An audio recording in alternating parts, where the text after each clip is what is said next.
जगद्गुरु नमो नमः शंकर देवो नमो नमः महाप्रभु नमो नमः शंकर देवो नमो नमः भगवान श्रीमंत शंकर देवाय नमो नमः नमो नमः हरे प्रेम हरे प्रेम हरे प्रेम हरे प्रेम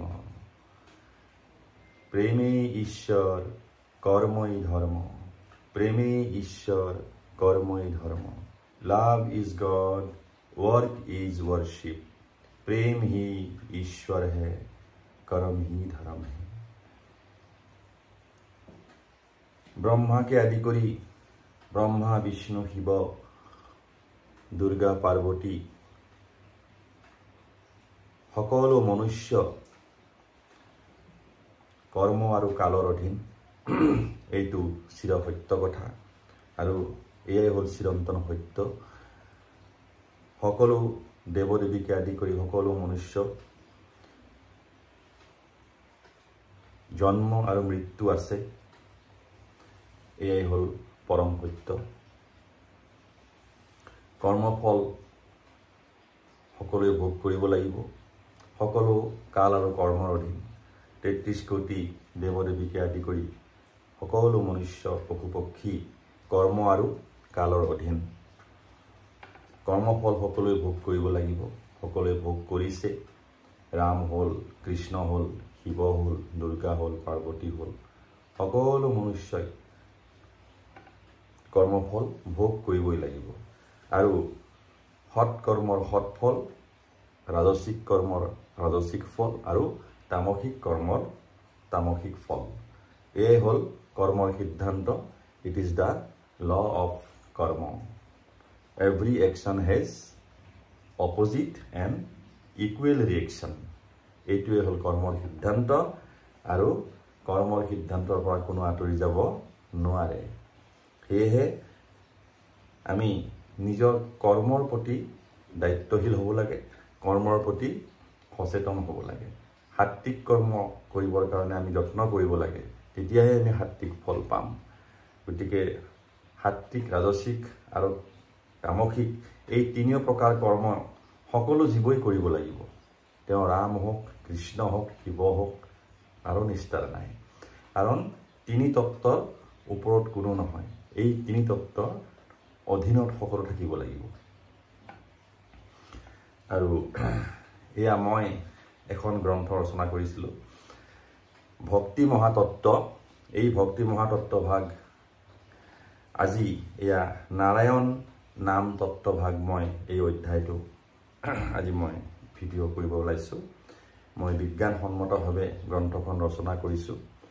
এয়া মোৰ আত্মবিশ্লেষণ, এয়া মোৰ জীৱন দৰ্শন।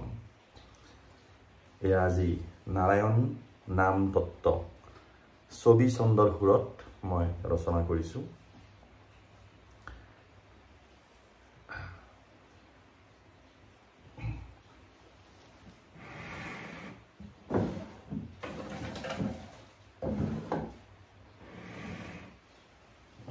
প্ৰথম এয়া ঘোষা।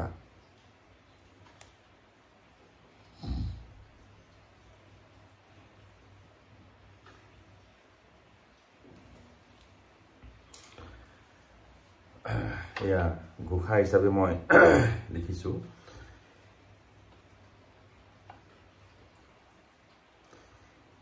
ইহ পৰলোকে যত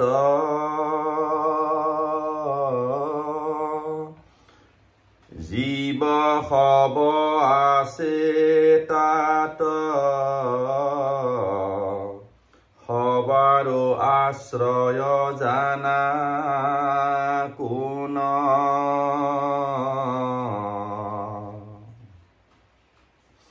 ও সবাৰো আশ্ৰয় দাতা আৰু ভক্তি মুক্তি দাতা সবাৰো কাৰণ নাৰায়ণ।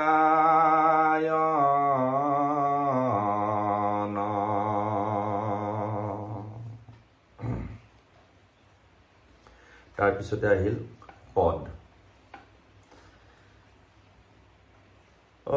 নাৰ মানে জল আৰু অয়ন মানে আশ্ৰয় জলক আশ্ৰয় থাকে কৰি ক্ষীৰ সাগৰৰ তলে নাৰায়ণ বাস কৰে অনন্ত নাগত শয়ন কৰি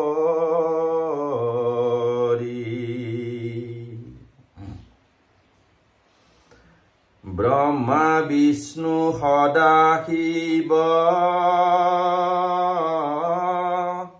লক্ষ্মী সৰস্বতী কালী পাৰ্বতী প্ৰমুখ্যে যত আছে অদেবাসুৰ নৰ নাগ তৰু তৃণ যত জীৱ নাৰায়ণক আশ্ৰয় কৰিছে ব্যাখ্যাৰ প্ৰয়োজন নাই ধুনীয়াকৈ মই সহজ ভাষাত লিখিছোঁ গতিকে সকলোৱে বুজি পাব মহামায়া সৃষ্টি কৰি নাৰায়ণে লীলা কৰি চৰাচৰ কৰিলা সৃজন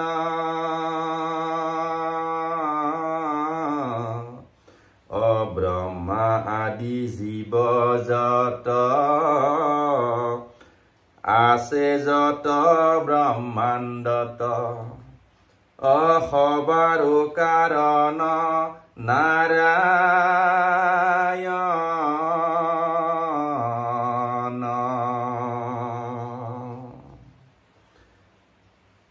আপোন দেহাত আছে নাৰায়ণ তত্ত্ব যত বিশ্লেষণ কৰিলে পাইবা তন মন স্থিৰ কৰি হৃদয়ত ধৰা হৰি অতে ৰহস্যক বুজি পাইবা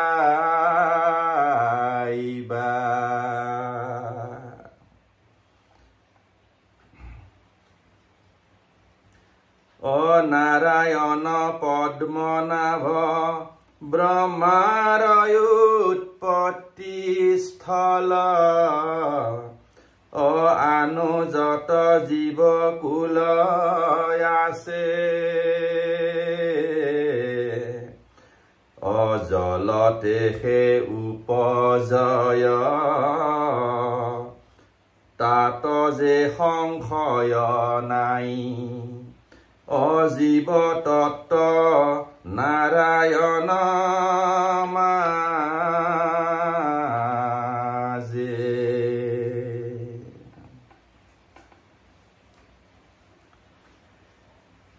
শিৱৰ উৎপত্তি স্থল ব্ৰহ্মাৰ ভ্ৰুকুটি স্থল ইটো মহাৰহস্য কথন যত আছে দেৱ দেৱী কীট পতংগ ময়াদি উৎপত্তিৰ স্থল নাৰায়ণ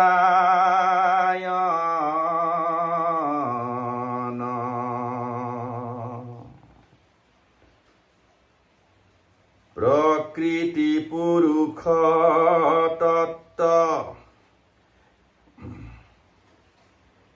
এক তত্ত্ব হুয়াই আছে মহাপ্ৰেম নাৰায়ণ মাজে লীলা কৰি মহাপ্ৰভুই চৰাচৰ সৃষ্টি কৰে অসৃষ্টি স্থিতি সংহাৰৰ কাজে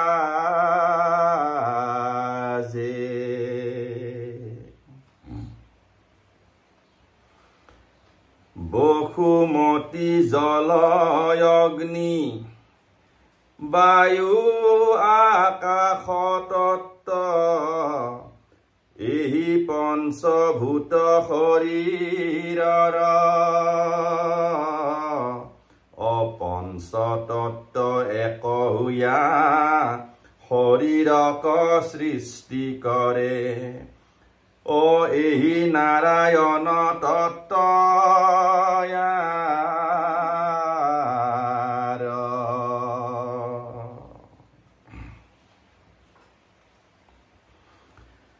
অজীৱ দেহা মাতৃ গৰ্ভে থাকয় জলৰ মধ্যে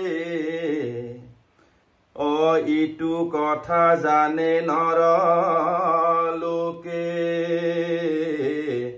অ জল মধ্যে থাকে দেহা অ দেহা মধ্যে থাকে জীৱ অ ইটো নাৰায়ণ তত্ত্ব বোলে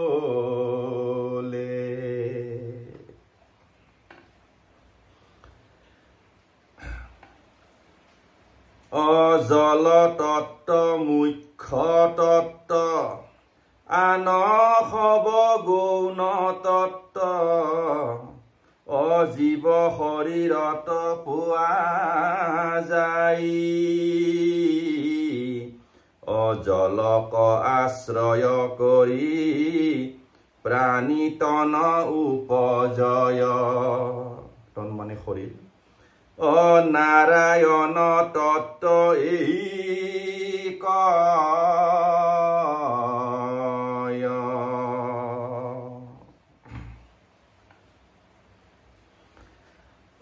দশ ইন্দ্ৰ পঞ্চভূত আৰু পঞ্চ বিষয় অমন বুদ্ধি চিত্ত অহংকাৰ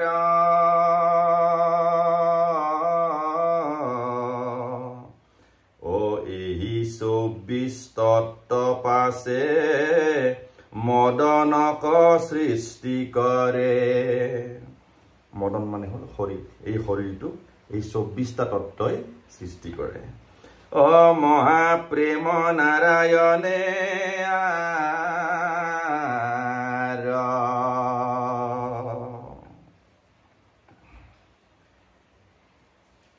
গতিকে আমি যে কওঁ নাৰায়ণ চতুৰ্ভুজ নাৰায়ণ ব্ৰহ্মা চাৰিখন মুখ দুৰ্গা দেৱী দশভুজা এইবিলাক হল কল্পনা এইবিলাক হল কাল্পনিক কথা কিন্তু বিজ্ঞানসন্মতভাৱে যদি চাওঁ নাৰায়ণ বুলি ক'লে বিজ্ঞানসন্মতভাৱে এই জলৰ পৰা যি উৎপত্তি হৈছে জীৱসমূহ এয়ে হল নাৰায়ণ তত্ত্ব এই জলৰ পৰা সকলো জীৱৰ উৎপত্তি হৈছে ব্ৰহ্মা বিষ্ণু শিৱকে আদি কৰি সকলো মনুষ্য জীৱ পশু পক্ষী সকলো জল অবিহনে কেতিয়াও উৎপত্তি হ'ব নোৱাৰে আৰু তাৰ লগতে যেটো আমি ভূমি জল অগ্নি বায়ু আকাশ এই পঞ্চতত্ত্ব ইয়াতে এই শৰীৰতে সোমাই আছে এই শৰীৰৰ উৎপত্তিৰ মূল কাৰণেই হল পঞ্চমহাভূত আৰু সেই জীৱৰ উৎপত্তি জলৰ পৰাহে হয় আৰু সেই কাৰণে জল তত্ত্বই হল নাৰায়ণ তত্ত্ব এয়া হল বিজ্ঞানসন্মতভাৱে ব্যাখ্যা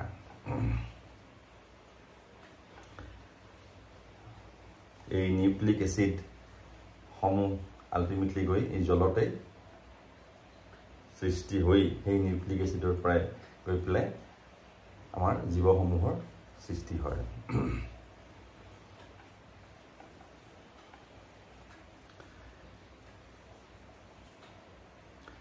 অ জগত গুৰু কৃপা লোভী নাৰায়ণ তত্ত্ব বুজি অবিশ্লেষণ কৰিলো আমি অ দাসৰু যে দাস জানা তান দাস ভৈলো আমি সাষ্টাংগে প্ৰণাম কৰো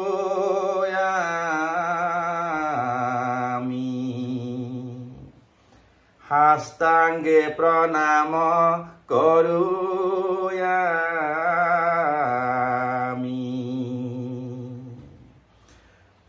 গুৰুক হৃদয়ে ধৰি এক চিত্তে ধ্যান কৰি যিটো জ্ঞান লভিলো আমি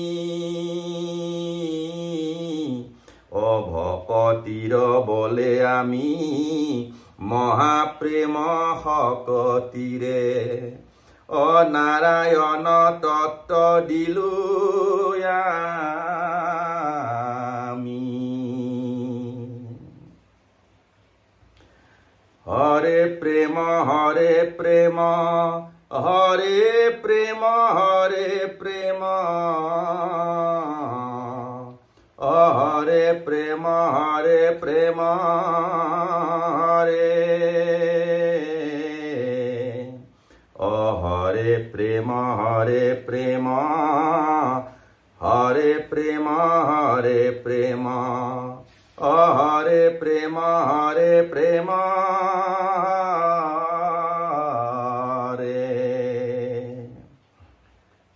অপৰাগ ভূঞা নাম মোৰ অসম ভূমিত জন্ম বিৰচিলো মহাতত্ত্ব কথা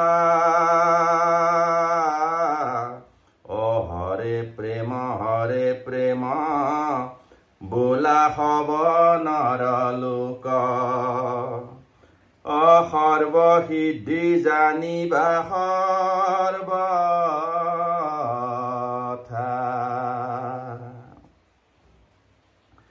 অপৰাগ ভূঞা নাম মোৰ অসম ভূমিত জন্ম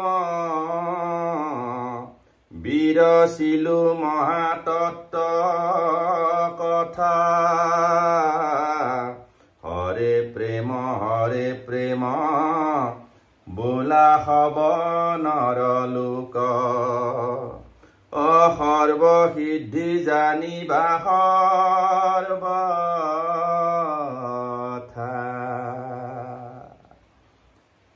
হৰে প্ৰেম জয় জগদ্গুৰু শ্ৰীমন্ত শংকৰ দেৱায় নমো নমঃ হৰি বল